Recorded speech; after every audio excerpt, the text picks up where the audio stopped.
Logikanya obat ini hal baik kan yang bisa menyembuhkan seharusnya.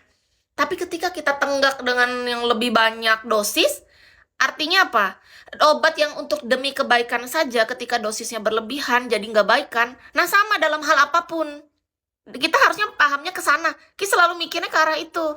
Mm-mm. Menghindari orang fitnah dan bergunjing. Setuju. Kalau sama Kak Sensei ini 100. Sama Kak Sensei udah dari lama Kis berusaha untuk menghindari itu. Jadi gini, Kis setuju sama kakak karena apa gini?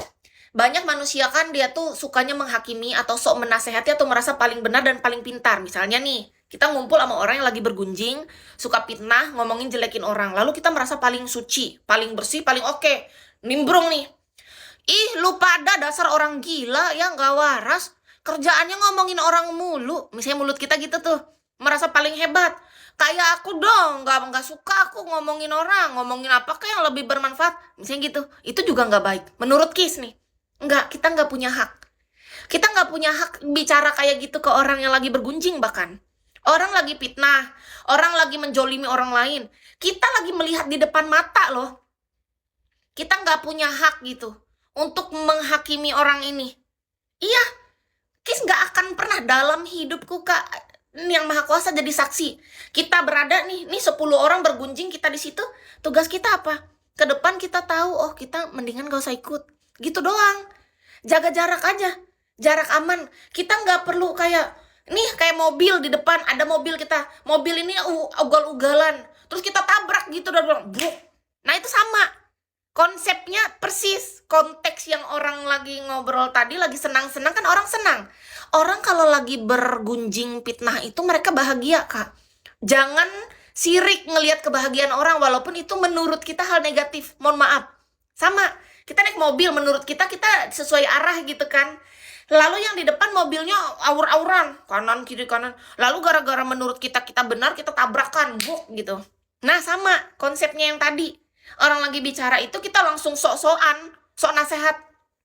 Kita nggak punya hak, kita sama-sama sebatas hamba.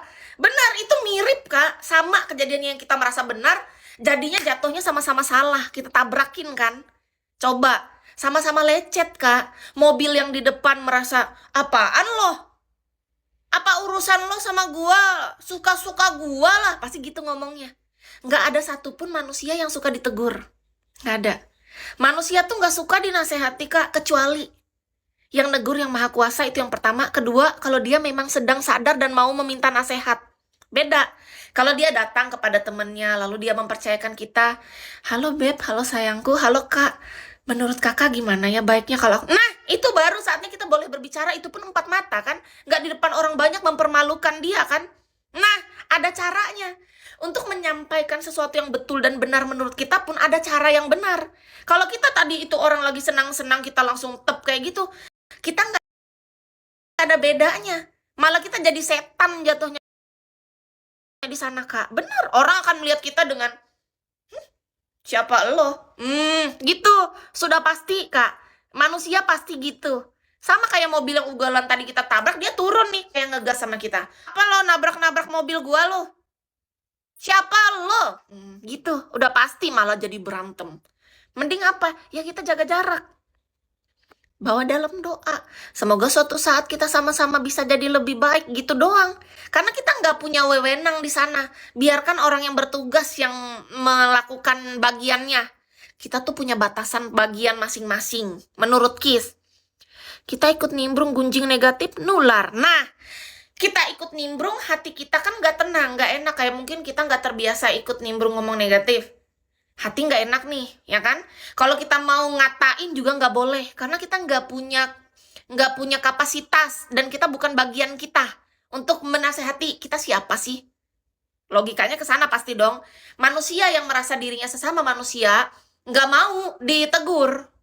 Lu siapa? Kita sama, cowok. Kita sama-sama punya salah, kita sama punya dosa. Tanggung dosa, pikirin diri lo sendiri. Pasti gitu orang. Manusia mana yang mau ditegur? Nggak ada. Nggak ada yang suka, Kak. Apalagi di depan orang banyak, malu yang ada. Iya, jangan bikin orang malu. Kita boleh ada niat merasa di hati. Misalnya contoh nih, anggap aja kita sudah punya kesadaran lebih tinggi. Contoh perempuan deh, nggak usah laki-laki karena Kis perempuan ya. Lalu aku berusaha untuk berpakaian lebih tertutup. ya kan? Sementara dulu aku adalah perempuan gila yang pakai baju seksi terus. Nah, lalu di jalan atau di mana kita nongkrong sama temen, kita lihat teman kita nih, paha kemana-mana, belahan dada, ketiak kemana-mana, ya kan? Lalu kita sok-sokan, mentang-mentang aku sekarang aku udah tertutup, lebih rapi, elegan nih gua. Lalu ngomong sama yang itu, kamu tuh jadi cewek jangan kayak gitu. Perempuan tuh nggak boleh tahu ngeliatin aurat, nggak bagus. Kayak aku dong. Aku nih perempuan anggun, cantik, pakai baju tertutup. Ini baru perempuan namanya. Nah, bayangkan Kak, kita melakukan hal kayak gitu ke orang lain. Manusia mana di dunia nih? 100% nggak ada satupun yang bisa nerima. Nggak ada satupun manusia yang suka dihakimi. Dinasehati dengan cara yang kurang tepat. No, banyak orang, ini mohon maaf ya, banyak manusia membenarkan dirinya dengan kata-kata aku kan baik, aku peduli, aku niat cuma menasehati. Tapi tanpa dia berpikir dampak ke